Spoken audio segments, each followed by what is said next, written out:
paano po ako, hindi po ako sanay na salita sa maraming tao. Pero ngayon lalakasan ko ang loob dahil may pastor. Ayaw ko po siyang mamaya eh. Sayang naman ang nag-aral tayo tapos wala tayong panindigan. Sa umagang nito, i-share ko lang ang bilang nanay, ang nanay ko napakalaki kong ginagampanan sa buhay ng isang pamilya. Kasi ang nanay,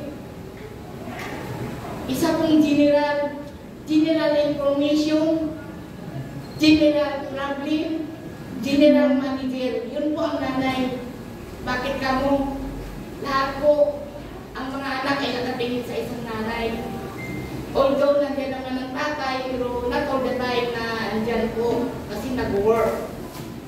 Pag napasama ang anak, sabi, nanay kasi yan, tanga, ganun, sira ulo. Pag napabuti ang anak, sasabihin, ay, ang galing naman mo. Pero minsan, sa tanang buhay ko, narinig ko, nasabihan ako na, ang galing mo, the baby. Despite po sa marami ng anak, at least kahit pa paano napapaayos ko naman. Pasensya na po kayo. Unang-una, share ko po sa inyo, elementary pa lang si Ana. Nakakatribo ko po yung nakaupo dyan. Kaya kailangan umayos ako pagkapamaya. Lusubin ako. Yan po talaga ay madiskarte sa buhay. Dahil yan, elementary, honor student ko yan ang Aguinaldo. Siya po isa sa canteen yung nagpiprepare ng pang-resist. Yung mga dulo ng tinapay, tsaka bread ng pastry bread, galing po dyan sa Iran. Iniipon po niya, hinihingi niya sa teacher. Kasi, binibigay niya sa mga kapatid, bigay niya sa amin, para may almusal kami sa umaga. Napakahirap po ng buhay namin. Hindi biro po. Napagbuhay po ng 8 anak, isang babae at 7 lalaki. Ngayon, salamat ako dun sa mga taong nakapaligid sa akin dahil yun ang nagdala sa akin sa church. I remember Mr. Smith, doon po sa amin, dinala niya ako. Pero malulot pa ako noon. Sabi ko kasi ano ako, gano'n. Atuloy ko gano'n. Napunta po ako nag-aral po ako ng Jehovah's Witnesses. And then nakapag-search po din ako sa mga Mormons. Pero itong last yung ito sa Baptist, ay nakita ko po ay napaka-biblical talaga ang turo nila. Kaya hindi ka maliligaw. Although, yung iba kasi, binibigyan nila ng word meaning para maligaw ka. Pero ito talaga, step by step, tinuturo yan. Kaya nagpapasalamat ako sa Panginoon. And then, yun, to cut my story short, si Ana, nag-high school po. Nag-exam siya sa Erdatic. Yun po ay private school. Awan naman ng Panginoon, nakapasa siya. Kaya scholar po siya for about 5 years. Kaya naka-experience siya ng private school. And then, ito na pag-college na, medyo ano na kasi magkasakit na yung papa niya eh. Hirap na siya hirap na kami. Although ang tuition fee noon is only 500. If I'm not mistaken, 500. very cheap naman ang tuition na may nauna talagang very expensive po. Pero, ayun na ito patuloy hanggang gusto na niyang sumuko eh. Sabi niya, Mama, ayaw ko na, pagod na ako. Kasi nag-work po siya sa Jollibee. Jollibee naman, baka naman bigyan mo ng award yung anak ko. Kasi, ikakabing panahon nag-work siya para makatapos, makagraduate po ng college.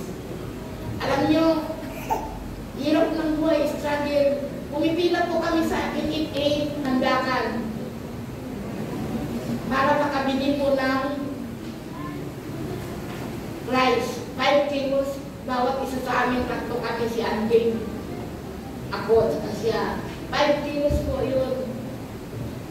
At siyempre, marami kami. 8 kami. Kasi, that time, may pa yung anak kong isa, lalaki. 2006 kasi siya nang umuwi na po sa Panginoon. And then, pagkunti na yung bigas, umiiyak na po ako. Sabi ko sa papa nila, Pang, wala na tayong rice, paano yan? Ginagawa ko po, nilulugaw ko, bumibili ako ng 2 kamote, hinahalo ko yun para dumami, para makakain kami lahat, para makatawid gutom. Kasi Bisaya ako eh, kaya alam ko yung sa bundok. Kaya yun. Ngayon, sabi ko kay Ana, tuloy-tuloy lang anak. Kasi ang lahat ng bagay na yan, mabibili mo kapag ikaw nakagraduate. Mabuti na lang yung anak ko sumusunod sa akin. Pero medyo, ano yan, matapang yan. Opo, matapang si Ana. Hindi siya basta-basta umaano. Basta sabi ko, sige, go lang, go. Hanggang sa 2007, 2007, nakagraduate ko pang siya ng college. Ang iyak ko po doon sa Cultural Center. Doon ako sa taas, even though hindi ako nakapunta sa stage. Iyak po ako doon. Kasi, pangarap ko rin makagraduate ng college. Pero hindi natupad po yun eh. Ngayon, sabi niya, Mama, pag naka-work na ako, hindi na tayo maghihirap, sabi niya. Unang bahala ako sa pagkain natin. Hindi ka naiiyak pa. Sabi ko, oo. Nag-work po siya dyan sa may pinundo, unang-una yung trabaho. Pag sumasahod, sinasama po ako. Mama, sinasahod na po ako. Sahod yung bibili kami ng basta basics lang bibili namin no. Bigas talaga. For about 15 years, wala po kami ilaw. Kasi ayaw ko po mag-share doon sa kalaw ko. Jumper po. Ako tatakot po ako sa kamerano ko. Kaya nagagasira po kami, nakabipin lang po yun sa bubong. Kasi nakababa ng bubong namin before. Kaya sabi ko, Panginoon, kailan kaya ako makaraos sa kahirapan ng buhay namin. Tapos, yun, hanggang sa patuloy siya na ganun, siya na po ang naging, kasi kita papa niya eh, siya na po ang naging bread and butter namin. Kaya yung pagsasweldo niya, Mama, basta rice lang binibili mo ha, sa ulam, saka yung magkandila, gano'n. Sabi ko, magipapabag na. Hindi po kami nakaranas ng iba na talagang marami ang buhay. Hindi po, napakahirap po namin. Alam niyo ba, higaan namin? Karton. Totoo po yung karton. Kami pa,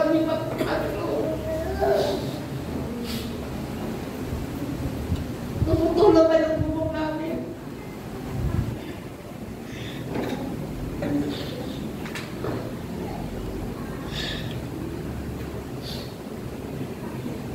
Pero sabi ko, please lang anak, nagkakalakas tayo. Pag nag-church kami, wala kami pamasahe. Kailangan Alas 6 mo lang maglalakad namin. Pero sinisiguro ko talaga ng mga anak ko kung sa church kami, may puting pandesal at saka puting kape. Yun lang almusal, pero sabi ng pastor namin, kailangan ano tayo ng pera para makabili tayo ng pandesal, kape, para yung hindi pa nag-aalmusal, makakain.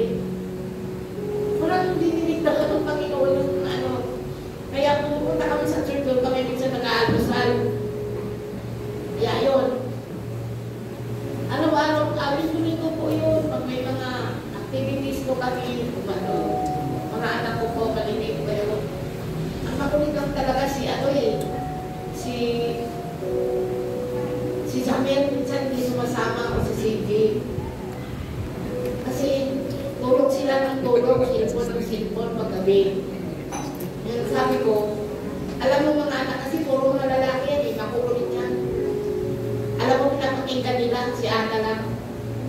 Ako hindi. Sasabihin ko sa akin, ang routine mo ma, isa kang alaman. Niluloko nila ako palagi. Yan ang pinapakinggan nila. Kasi medyo pag-aral ng taekwondo, isang bira. Ilang sila dyan.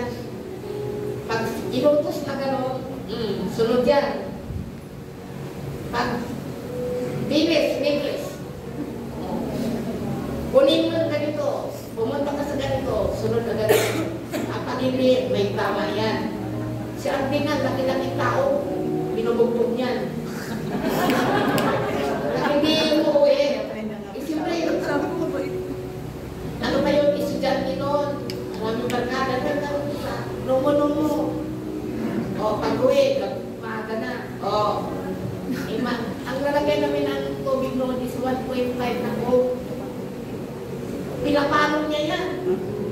Mabuti ka lang yung mga anak ng lalaki, hindi lumalaban niya. Sabi, papi, tama na, masakit. Ganun lang yun sila. Nagpapasalamat ako sa Panginoon. Mayroong sinusunod. Kasi kung ako lang, dami mo naman sinasabi. Tama ka na dyan, ginaganon lang ako. Parang maliwala ang nanay. Pero nagpapasalamat talaga ako sa mga anak ko. Dahil, kaya ko nga, ngayon ko na-realize na isip. Kaya binigyan pala ako ng maraming anak. Dahil maaga ko, iniwan ang papa nila. Wala ko nang mag-alaga sa akin. Wala ko nang kasama ako. At makahirap ko nang pag wala na yung partner mo, tapos maayos naman sa iyo mabait. Mahirap po, napakalungkot po. Ngayon sabi ni Ana, Mama, huwag ka nang malungkot. Nandito naman kami. Kaya, ayun, pagkatawid yun ang kalungkutan ko dahil sa kanila. Siya na ang nagmamanid sila. Siya nagbahala. Ang pinapasyal, hindi pa ako nakakarating ng Migamon. Dahil sa malungkot ako palagi before, dinadala po ako, Mama, ayan ang Migamon, ayan ang dagat. Pinapasyal ko niya ako, pinapakain niya ako. Kaya, papasalamat ako kay Ana at sa mga anak ko. Diba, July 17, 2023, na may stroke po ako sa diabetes, napakataas po ng sugar ko po. Napuntay po ako sa Lourdes for about 1 week. And then, pinasok na po ako sa CT scan. Sabi ko, Panginoon, mamatay na yata ako. Ano ba ito? Parang kabahong na ito eh. Kasi pinapasok akong gano'n. I think 2 or 3 times. Para madikit lang yung karamdaman ko talaga. Kasi takot mo ako sa doktor, takot mo ako sa hospital. Yung dugo ko umaabot ng 200 pagkaharap ko ng mga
ibinibigay ng Panginoon. Sabi ko, ano ba na nangyayari? Hindi ko maintindihan. Pero sa ngayon, I'm already 65-year-old. Na-realize ko lahat na ang Panginoon, tama si Pastor na ang Panginoon pala ay binibigay ang mga bagay in a perfect time. Hindi yung nais natin kundi kagustuhan niya. Kasi before, nung nakaburol yung mister ko, pinagsalita ko si Pastor Lutz ngayon eh. Pinagsalita ko ako, sabi, salita ka, Bibi. Alam mo naman ako si Iyak. Parang may kikit sa ulo. Iiyak, magtatawa, gano'n. Sabi ko, nakakaingit ka naman. Pabayang ako na, dami mong ulat na. Sabi ko pa. Kasi before, takot ako sa patay. Pero nung nandito ako sa church na to, ay hindi na ako takot. Eh, talaga naman ang buhay ng tao eh. Wither lang yan, maulang ka, may mauli. Eh, sabi ko, nakakaingit ka. Ang dami mong balaglag. Sabi ko na sa sarili ko, at least nakapahinga ka na, hindi ka na masasaktan. Kaya yun, pero lahat, dati, binuhuli ko, Panginoon, paano ko pag nagkasakit kami, mamamatay kami, walang kalaban-laban. Takbo na lang kami sa Pasig River, ibalot ng kumot, o bagay. Kasi wala kami pera. Paano na kung ilibig? Alam mo naman sa Manila, pag wala kang pera magkasakit, kawawa ka. Pag kalmatay ka, kawawa ka din. Lahat ng criticize sa mga paligid mo, mga kapag-anak mo, imbis na tulungan ka, ginaganon ka pa. Kaya ako, natuto akong lumaban. Kaya sabi ko, Panginoon, paano na lang po mangyari? Pero ang Panginoon pala hindi nagpabaya. Nung nagkasakit siya, Lourdes. Nung namatay siya, nakalibing si Peter na siya. Ang servisyo niya. Nung ako naman nagkasakit, kasi ako na ang successor ng card niya eh. Lourdes na. O biro ko yun. Ay, hindi ako sa niyayabang ko. Kaya pala ang Panginoon, talagang pinapakita niya. Ako aminado naman ako, hindi ako faithful sa Panginoon. Ibig sabihin, hindi ako banal. Makasalanan din naman ako. Pero, ginagawa ko naman ang tutuwin ko, kahit naman sa Panginoon, hinihingi ko po ng tawad yun. Sabi ko, salamat po, Lord. Dahil ang purpose ko pala na madami akong anak, mayroon akong kasama at tulungan nila ako. Tutulungan nila ako ng lalo ng kasakit. Dahil napaka-expensive ko. Napakamahal ko ng maintenance ko. Lalo na po ngayon nag-maintenance po ako sa diabetes ko. Salamat pala kay Miguel at kay Mutya.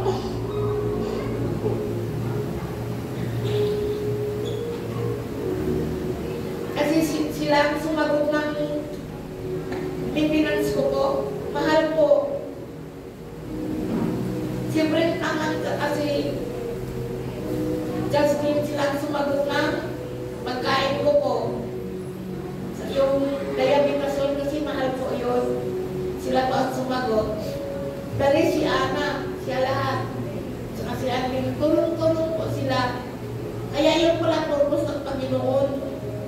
Na meron akong mga anak na marami. Ngayon, kasi dati ang bilis, dami kong anak. Nagmamagkot ako. Hindi ko naiintindihan. Pero pala nung lumaki na sila at nakapag-aaral, yun pala ang purpose ng Panginoon para may mag-alaga sa akin, may kasama ako. Kaya magpasalamat ako sa kanila. Yung buong tribo ko na yan, magpasalamat ako. Pero kasi yung manugang ko si Mutya, si Ana, pumunta sa hospital para paliguan ako. Ngayon, sabi ko, ano ako First time ko kasi doon sa kabila na maka-encounter ng first road. Kaya nagbibigay ko.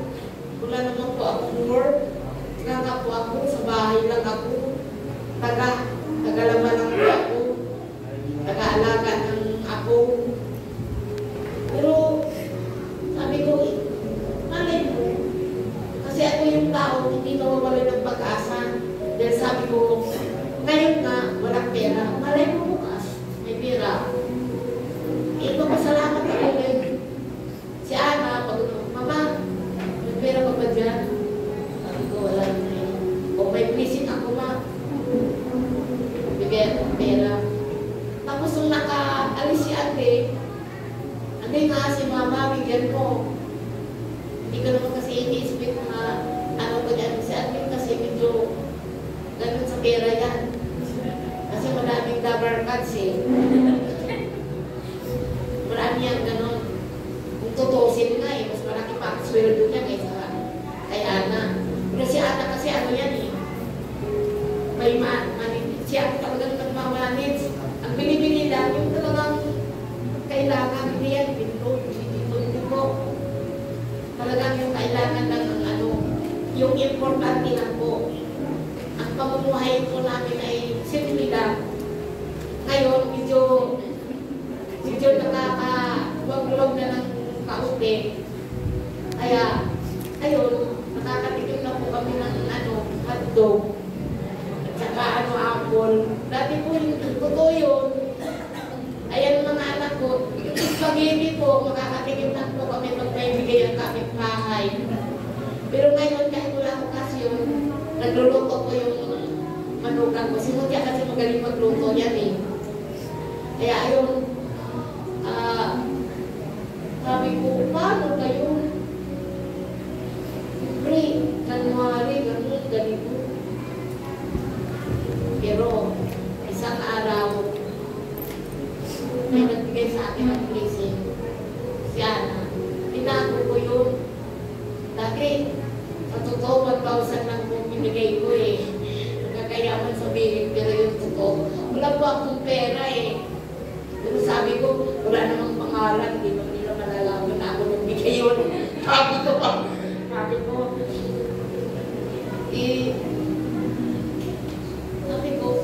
hala na ba ako kami nun? Basta may pera ako, may nagbigay sa akin. Bigay kayo, sabi ko, kahit 50 times ko, ganyan. Nung umalis na si Ate, monthly, si True Ate Ana, ibinibigay sa atin ang inaano. Kaya, nadagdagan yung aking first fruit. Kaya nagpapasalamat ako sa Panginoon talaga. Kasi,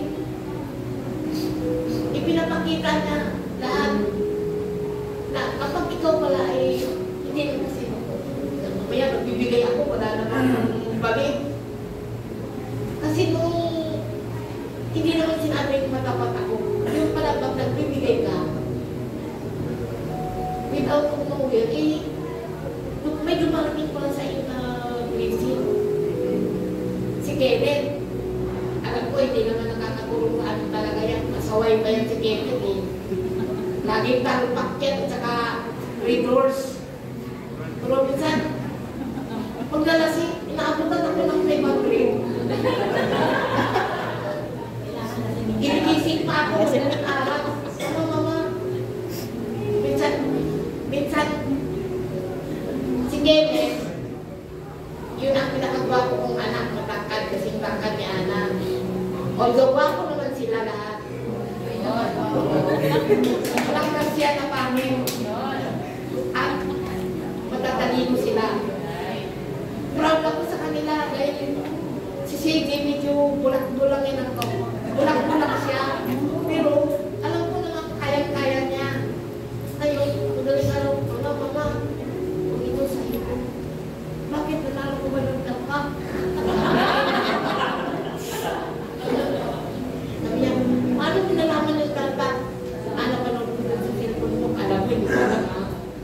Hindi. Kasi nagtitinda ng sa atin yun eh. Hindi mama. Naku, ito mamiyang-miyang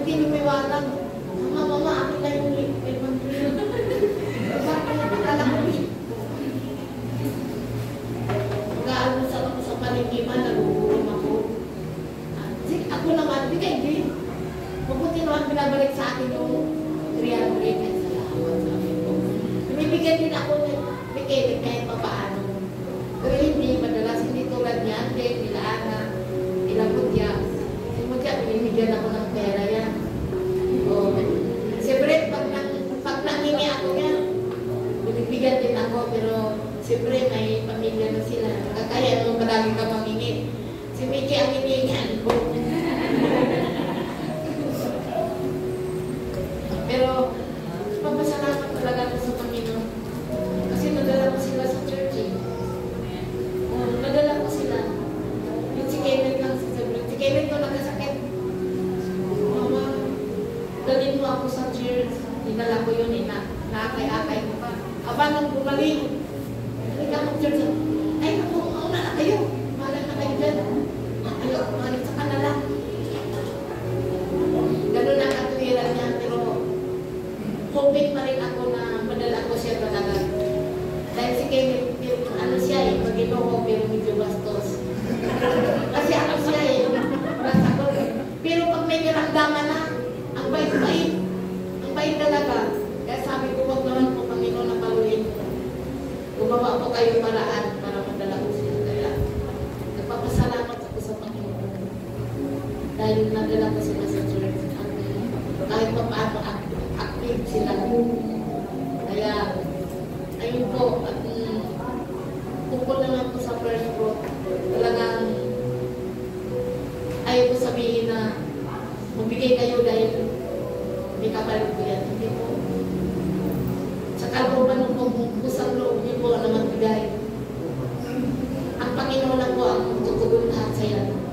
Dahil ang Panginoon sabi nila, matutulad lang. Hindi po. Pag pinakita na po lahat sa akin, na-realize ko lahat, i-improve na lahat. Kasi minsan, mayroon akong sakit sa katawan na naramdaman ko. Doon sa tingin, sabi ko, Panginoon, tulong po, tulong. Masakit po yung naramdaman ko ngayon sa party ng tiyan ko. Ako maya-maya po, hindi mawala. Ibig sabihin, nadinig pala ng Panginoon ang tawag ko sa kanila. Kaya tama pala yung sabi ni Pastor na 24/7 eh, gising ang Panginoon, hindi po natutulog. Ay ayaw po, maging matapat lang daw. Although hindi naman ako maging matapat, hindi ako tapat. Pero pinakita lahat sa akin ng Panginoon kung ano talaga ang blessing na ibinigay niya sa akin. May isa pa akong experience. Mahaba na ito, Pastor eh. Ako po ay nakunan. Maniwala kayo sa hindi. Ang katawan ko po, naghiwalay na po. Nakita ko, totoong mayroong kaluluwa pala tayo. Naghiwalay na po yung katawan ko eh. Nakahiga ako sa isang sofa. Around 4 o'clock in the afternoon. Lumabas po ako, naiwan po yung katawan ko. Naiwan. Lumabas ako, lalabas na sana ako sa pinto. Patawagin ko yung papa nila kasi nandun sa sala. Nung sumilip ako, nandun nakita ko si papa niya. Nung lumingin po ako sa upuan, sa sofa, nandun po yung katawan ko naiwan. Sabi, ano kaya? Bakit kami ito? Ang ginawa ko po, bumalik po ako. Bumiga po ako ulit. Hindi ko maintindihan kung ano nangyayari. Ngayon, bumangon po ako ulit. Naiwan pa rin yung katawan ko, nandoon pa rin po. Bumalik ako sa pangatlo. Ang sabi ko, Panginoon, kung ano mang kung nagawa ko, patawarin niyo po ako. Pinagsisihan ko po lahat. Huwag naman po ako kukunin. Maliliit pa yung mga anak ko, kawawa naman. Saka ano, pagbangon ko, nadala ko na po yung katawan. Nadala ko na. Doon ako lumabas, umiyak, sabi ng papa nila, ba't ka umiyak? Sabi ko, wala. Hindi ko sinasabi. Kaya, napakabuti ng dapat wala na ako sa mundo eh. Pero binigyan pa rin ako ng second life because of my children. Kasi sabi ko, Panginoon, kung wala ako, paano sila?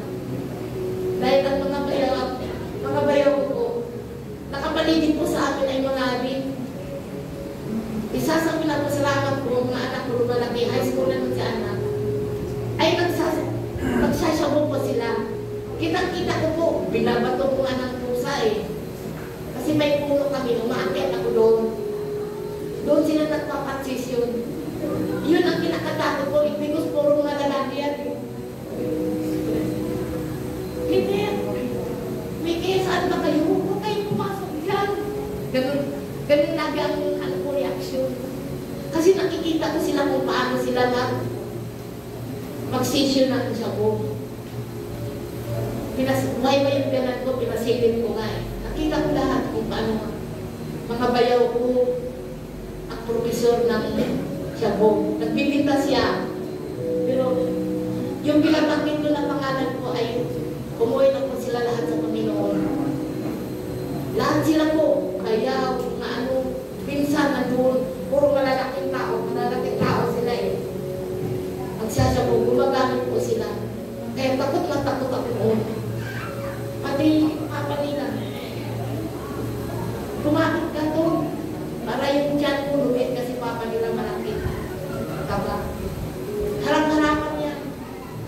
Pero, ang sabi ng papa nila, kung ibibili ko ng ganyan, ibibili ko na lang ng bigas, baka pasalamatan pa ako ng mga anak ko. Grabe noon. Grabe talaga, kaikot. Ultimong, ano, kung sinaulo ako, pwede kong ipagtuturo sila, bata, matanda, karamihan magaganda. Pero hindi ko ginawa yun, alang-alang sa panahipag ko, mga bayaw ko.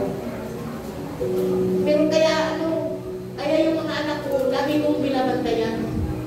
Dahil, kilala na sila ng mga pulis eh. Takot ako na, pero nagpapasalamat pa rin ako sa proteksyon ng Panginoon. Dahil hindi po nangyayari yun. Hanggang ngayon, ang alam ko lang talaga, umiinom sila ng alak. Yan, nagpatalpak. Si Kenneth. Pero, kung sa bisyo, ay wala po. Yun ang talaga ay pagmamalaki ko sa mga anak ko. Kaya awa naman ng Diyos, may mga anak buhay na sila, ibang may pamilya na maging maayos lang po sila. Kaya yun po, salamat sa Panginoon, kahit pa paano eh. Pagkasigan po ng bahay namin, hindi na po tumutulog.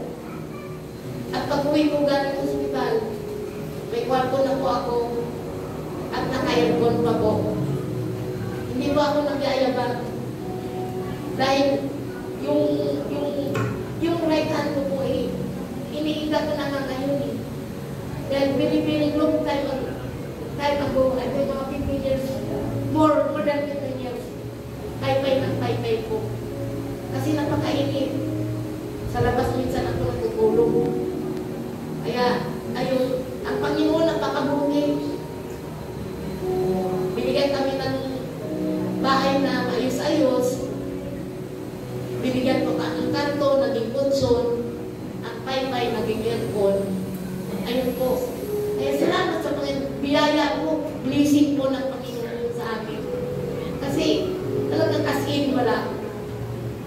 Kaya salamat po.